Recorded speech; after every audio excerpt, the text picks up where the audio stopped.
PR Connections Radio presents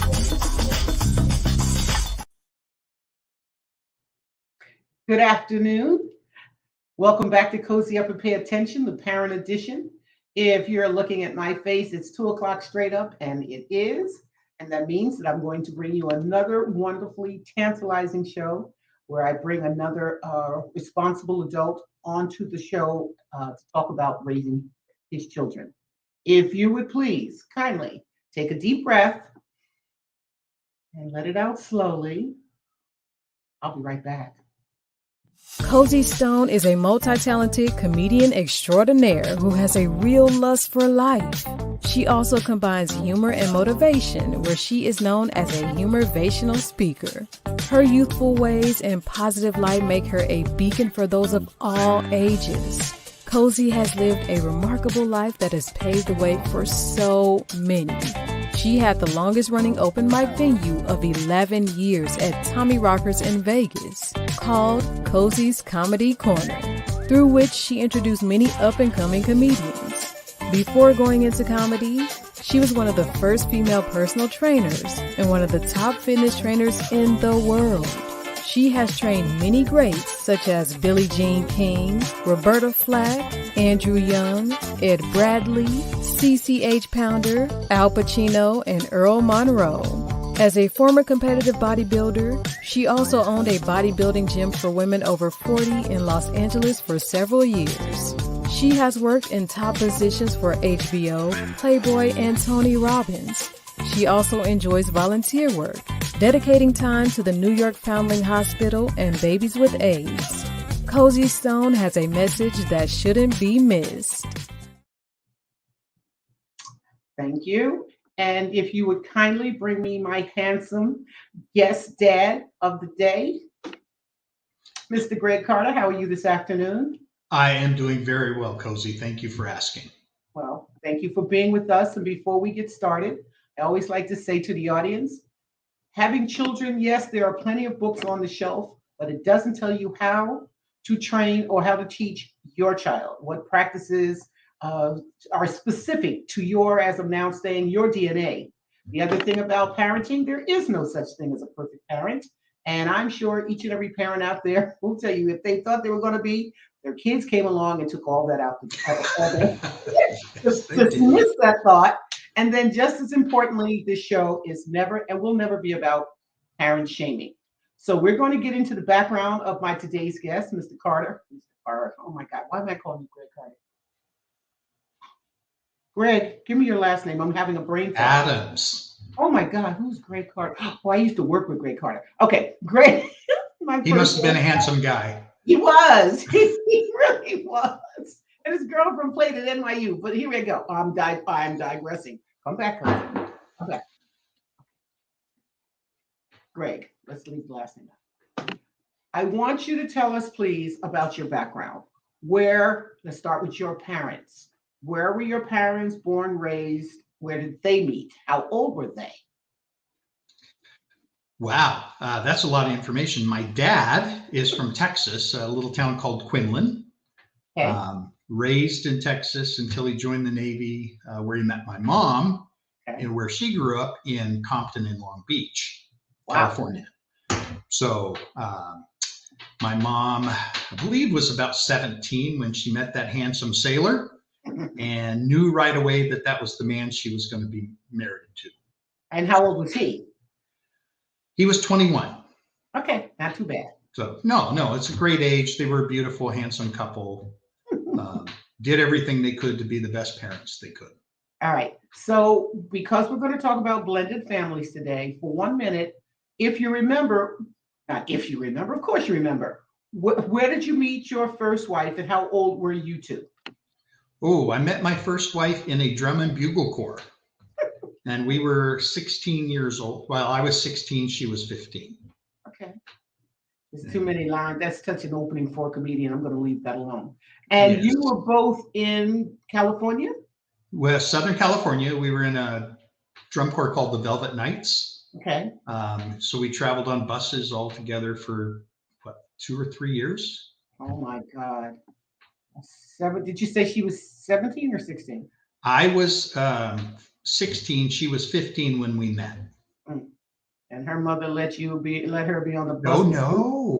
No? Were there chaperones? Were there No, her chaperones? mother does not like me to this very day. Were there chaperones on these buses? Well, allegedly there were other adults, but Allegedly. no, we had chaperones. It's just when you're trying to chaperone 200 teenagers, it gets a little tough. Yeah, I can smell the testosterone in the hormones. I can smell them from here. So you met at that early. How old were you when you married? I just graduated from high school. No, I'm sorry. I had been out of high school a year. So I was 17, right? Just turned 18. And the day she graduated, or a couple of days after she graduated, the following year, we got married and she was 17. And did you have an unplanned pregnancy, Greg? We did. Something about that drum and bugle corps gave us our first son, who is a tall, handsome young man. Got a lot of her family looks and my intelligence. So we're doing well. No, I'm kidding. So again, we're simply talking about young people and unplanned pregnancies. It was around before our time. It'll be here when I'm gone and your kids are now our ages. It happens. And so what we do with this show is we take it from there. So you got married, you're 17. Let's just make you both 17 for my little brain right now. How were you taking care of yourselves? So I worked, at 17, I was an assistant manager at Kentucky Fried Chicken, which was a decent job, not the greatest paying, but a decent job for a 17-year-old. And then I took a second job working for Smart and Final and made pretty good income with the two jobs. Okay. And I always like to ask, and it's a funny question at your ages, but it's one of my questions. When you saw this young lady, and you dated for quite a while, but let's say when you first saw her, so here it is. Was it her beauty, her brawn, or her, my beauty, brawn, or brains that you liked? What was it that attracted you to the young? That's a great question. She is very beautiful. She's Hispanic, so she had that beautiful Latina skin. Okay. Her family was pretty cool because I knew her family as well. And we just laughed together. So we really got along together. So we didn't start dating right away. That was more kind of a grew on us type situation. So you did get to know her before she got Yes, I did. I did. And that bears saying, Greg, again, with the theme of this show of, I sometimes talk about the tequila babies. There's a lot of tequila babies. No tequila babies here. No. But even with youth not taking the full measurement of what tomorrow will bring, right? They don't know one another for the most part. No, and that's difficult, Cozy. You bring up a great point in that while we knew each other superficially, we did not know each other in a real way. How different our families were, how different our family's view on life was, right? Coming from two different cultures made it a challenge because our parents are older. So there's a little more, not a combination there. So I generally ask this of the women, but I get to ask this of you. I want more men on my show. When she came and told you she was pregnant, she informed you she was pregnant, did you feel fear or fantasy? I don't think it's real until the belly starts showing. But that's So no, that was, man, that is awesome subject because we had broken up. We had been separated for 3 months, and she called me up one day and said, "Hey, Greg, I'm with child." And I was like, "Oh, okay, how do I handle this?" Because I was raised to be very responsible for my decisions. And bringing a child into the world, while it's the woman's body, also required me to make a decision, right? So with that, I had to take the responsibility, and I loved her, I liked her, I cared for her, and I wasn't going to have her raise a child on her own. So I offered to marry her. What a heck of a responsible 17-year-old. But again, that comes back to family values, which brings up my next question. You sort of hit on it, but here's the direct question. How many, and it may be quite a few, but let's pick two, were different disciplines from her raising background and your raising, that once you two got under the same roof, now you're raising this child, did you have to mesh together? Were you able to mesh together or not? So that subject is a little difficult, because I have to tell you that I was not a great young man. Okay. While I had those family values to take care of the family, I didn't treat people with the greatest kindness. Okay. I was a very selfish young man. Okay. You know, I'm going to go out and earn enough money, but then I'm going to go do my own thing. Okay. And you don't matter. You stay home and take care of the kids. Okay. So at that point, you were too busy trying to get laid some more to work to give the discipline. That's when I asked that question, you made it clear that your parents did teach you to be responsible. Correct. And the way that happens generally comes from discipline and encouragement.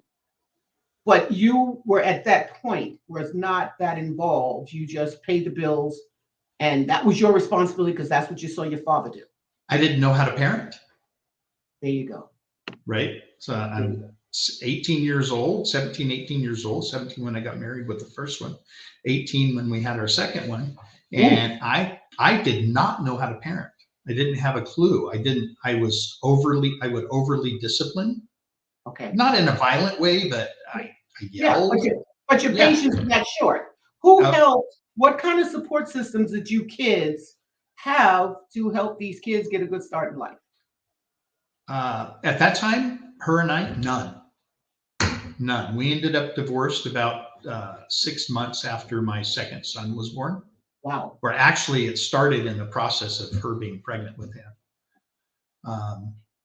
And we got no support. You know, her mom was his very Hispanic and Catholic, and I was not either.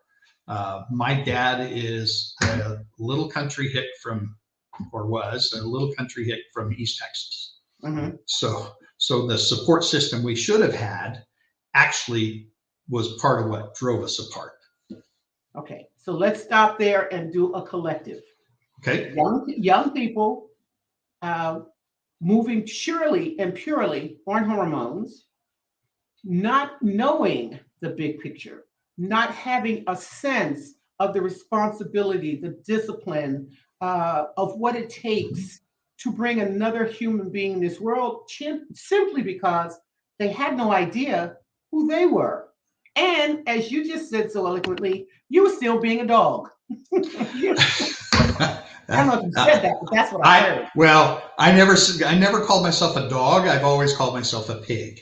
Well, so yeah. That's what I heard. Yeah. And but the reality is, it's a reality. It is a reality. And that's why I thank you. And I have this show and I ask those questions. And as I'm listening to and watching you answer them, you're going back to, oh my goodness, Cozy wants me to think of what was I thinking of as a 17-year-old? But it readily came to the forefront of your mind because of who you are today. You would never be that kid. You know, the question we get all the time, what would you tell your younger self? Well, they can throw that question out the door because it's moot, right? It has no bearings on who we are today. So thank you for that. Now, let's get into how long have you been married to your second wife? When did you meet? How old were you both? Okay, so I was 25 and she was 24. Okay. We met at church camp that I was not supposed to be at, nor was she. Okay. we met after my goddaughter threw up on me. So she helped me clean up. And from that point on, we started talking. We started phone calling each other. That's when we still had to pay for long distance calls, with the corded phone and all that. She Wait, back up. Where did she live that you're making long distance calls? She lived in Los Banos, California, and I was stationed at a little outpost for the Army called Sierra Army Depot, which is about an hour north of Reno, on the California side of the border. So now you're not working in the stores anymore. You've gone into the service. I joined the Army. Yes. That's right. That was my escape from reality when I went through the divorce, some way to change my life for the better. So ended up at this church camp by total happenstance. Nothing about it was planned. We didn't want to go. I saw her up on stage singing. I can still describe the dress she was wearing, how long her hair was, the song she was singing. And I immediately said, wow, I want to meet that woman. So I don't have to ask, was it beauty, brains, or brawn? It was total beauty. You got to know she had brains, but the initial attraction was she was gorgeous. So how long did you like an angel. And she sang like an angel. How long did you date before you got married? We never dated. We met July 4th weekend in 1986. She had a 10-month-old son. I had my two boys. I was a single parent at the time. And we talked on the phone for a month. Then I asked her mom what her ring size was. I went to visit her a couple of weeks later, asked her if she would marry me, and here we are 37 years later. Wow. I got chill bumps. Chill bumps. And again, recap, that's what can happen when you're more mature. Well, it's a little bit more of life behind you. Yeah, and everything about her was everything that I needed in a partner. Mm-hmm. And everything about me was everything that she needed in a partner. Yeah, but your ages allowed for you to be able to figure that out. Yeah, we were more mature, more discerning in our decision making. Sure. Even though we got married quickly. You were more adult. It doesn't. More adult. Good answer. But you made a great decision, and look where you are today. All right, so we are going to. No, I have to ask this because it doesn't matter now who you were married to, because now you're married. You're in a blended family. What kind of advice do you remember your parents giving you that you have passed on to your children, and that you may hear them saying to their children, to your grandchildren? My dad had this saying that he always said, I can't, never could do anything. Right? Yep. So while I don't always have the greatest self-confidence, I know that if Barry Bonds can hit a baseball, I can hit a baseball. I may not be able to hit, 765 home runs, but I can hit a baseball. If Cozy can be comedic, I can be comedic, right? Maybe not make as many people laugh as she does, but right. I don't know. Her dad was just this amazing man. But you can't account for her dad. Right now. And so your never could, can't. I love that. Is that something that you shared and said to your children to encourage them and to let them know anything and everything to motivate them? Absolutely.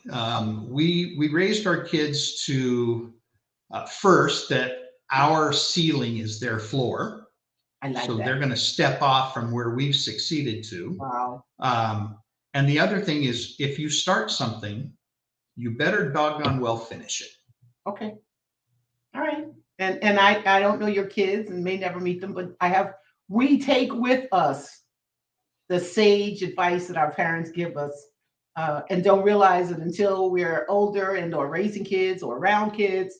So we're going to get into your questions, Greg. Your first question that you chose is, What makes a good parent? So, Cozy, I chose that question because, like you said in the beginning of the show, we don't know if we're good parents or bad parents, right? My children are now adults, and my daughter frequently has conversations with us about what we could have done differently for her, right? The boys, they don't care, but the Right. daughter, she Right. does. Right. So a good parent, I think a good parent is, first of all, one who recognizes that no matter how many children you have, and I have 4, Mhm. every one of them is specifically different.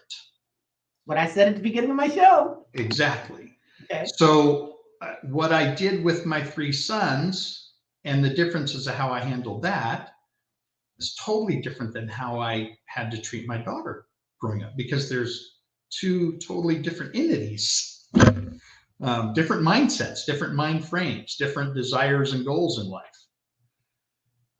So being a good parent is being able to to maneuver through that course. And you have to be consistent. I mean, with my wife now, I'm not as volatile. Okay. I would like to say I'm totally not volatile, but we all have our past we live with. Mm-hmm. So, but I'm not as volatile. We were very good at working together to raise them. She was I'm going to talk your ear off and make you understand what I want. And I was the guy who had these rules. You get paddled if you do this, and I'm going to say this in a little humor, but if you cuss or do something like that, we're going to make you chew on a little soap and then you can brush your teeth. But I want to wash that stuff out of your mouth, right? So that was the things that we did. It's consistent. Okay. But the So rest of it was totally different. It's recognizing the difference and being consistent with the discipline. Your next question is, I think we sort of hit on this. How much of your parents' disciplines did you use? So you told me the never, coulda, woulda, shoulda. How much of your parents' disciplines did you use with your children? See, there's a great premise, because with my first son, I used all of their discipline methods. Okay. Right. Not a very effective parenting skill. I turned out okay, but I would not, and I did not raise the other 3 that way. Okay. But I was a sergeant in the Army, so I had this thumb pressed down, and you're going to follow these rules, and you're going to make the corner bed sheets perfect every morning. It was just tough. And by the time we got to our 4th child, which I think most parents do, is you've learned to fight battles differently, and you've learned to only fight what really is a battle.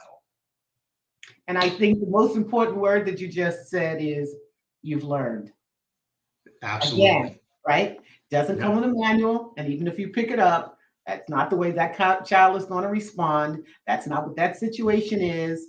We all learn along the way if we're lucky and if we pay attention. Let's get to your next question. Your next question is, did you attend your children's parent-teacher meetings? And why?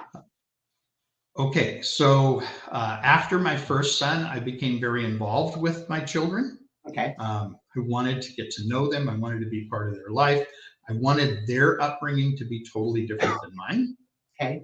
So I did. I went to parent-teacher conferences. I went to football games and cheerleading competitions, and drove a van full of girls from Central California to LA or Las Vegas for competitions. I just became very much a part.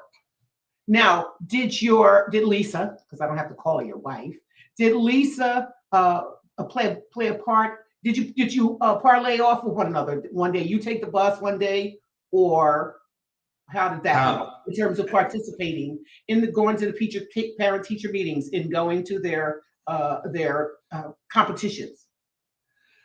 So for the most part, we were able to do all of that together. That's what I want to hear. When my 3rd son and my daughter started doing things separately, right. We even had to get the grandparents involved to make sure everybody got to where they needed to go. Fabulous. But, that's where the whole blended family thing came together Yes. and really proved to be part of the success that I believe Lisa and I had as parents. And it also brings back to a question I didn't ask earlier of family support. There you go. The grandparents, as you said, the grandparents got involved. Whatever it takes to get the children, as you said, where they needed to go, who they need to be, what they're going to be. It generally takes a village. It generally takes outside of just your home. Absolutely. And I will tell you that having been a single parent for 2 years and then to move into that where we had a village to raise the children is so totally amazingly different. Yes. It is so stressful for anybody that's a single parent, or mom, dad, I don't care. Yes. That is the most stressful place to be because there's only one of you and you can't go 2 different places. Yes. Right. And your you patience. can't do all of that to everybody and even yourself. Exactly. Because your patience gets wore thin. You become less tolerant of, and I think that personally, I think that helps chase kids away if you're that single volatile parent. Yes. Now I've heard hundreds of stories of the great moms out there that sacrificed everything for their kids. And I applaud them for being able to do that, but I sure couldn't. Right. I was in the Army. I got 2 kids. Right.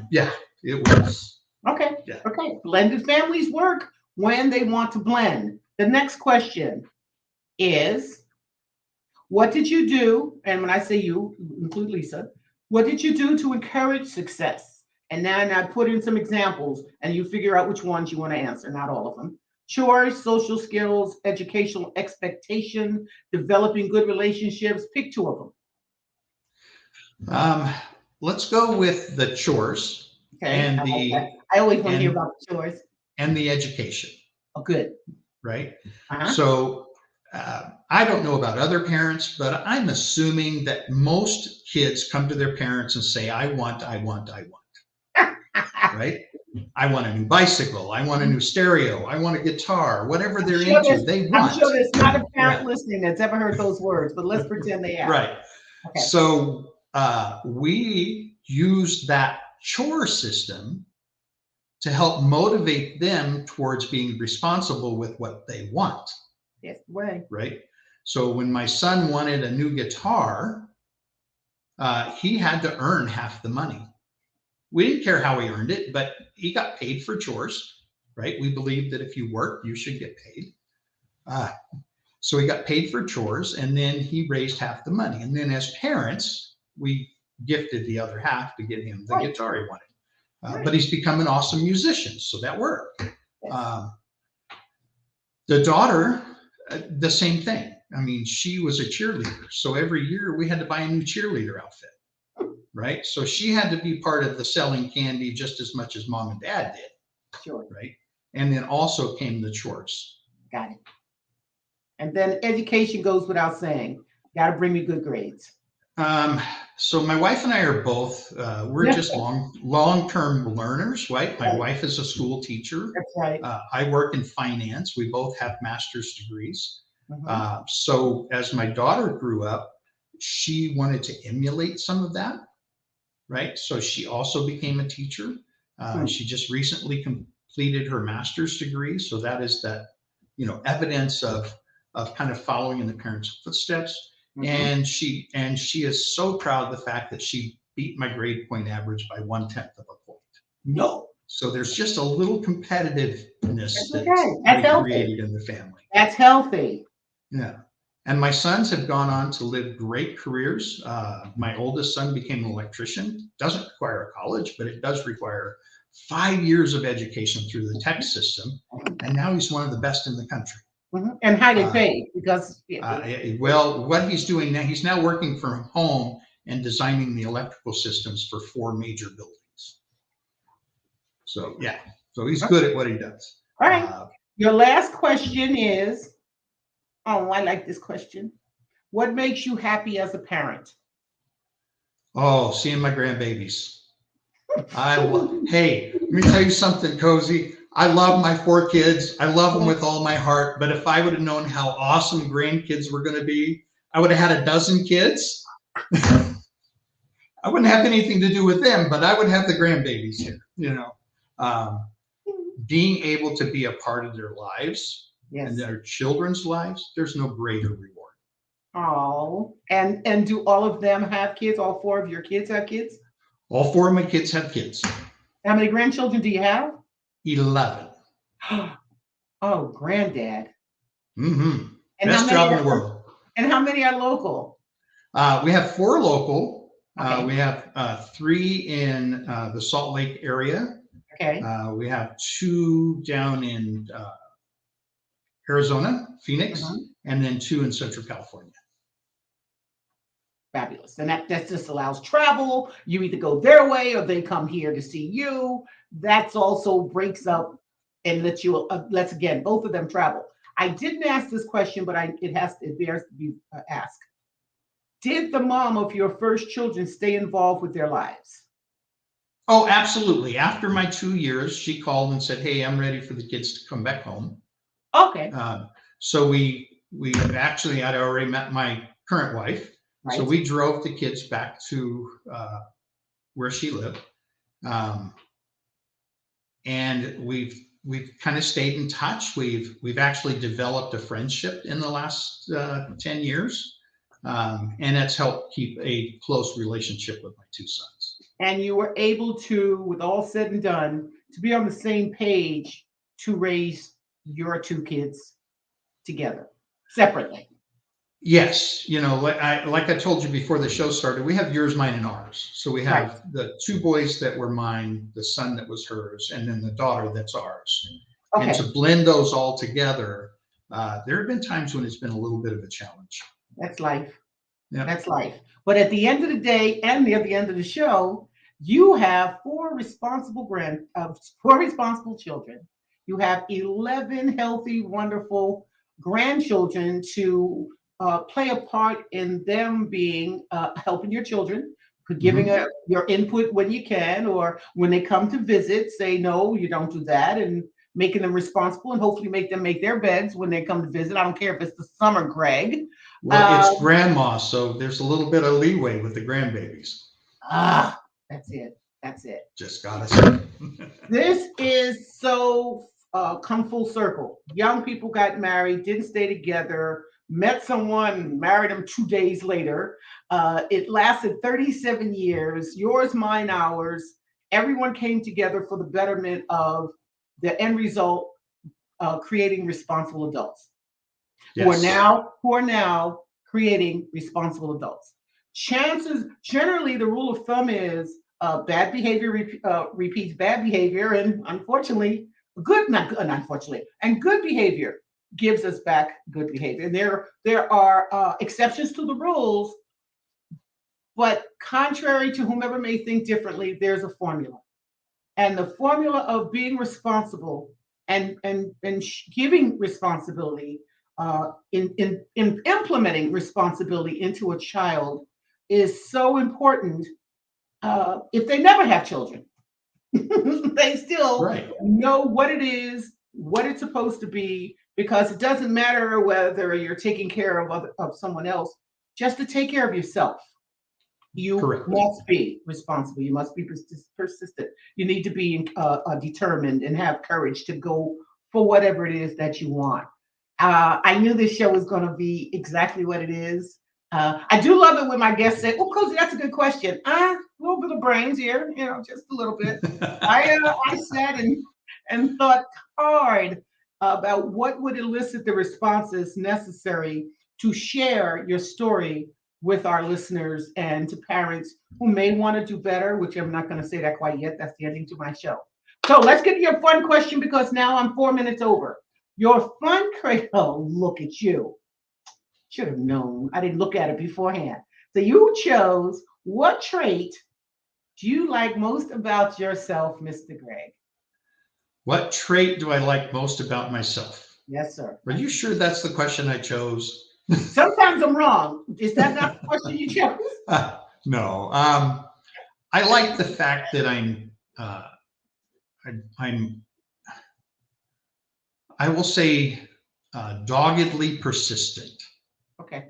So I may not achieve something the first time, but I'm that little bulldog that grabs you by the ankle and hangs on, until I get the job complete.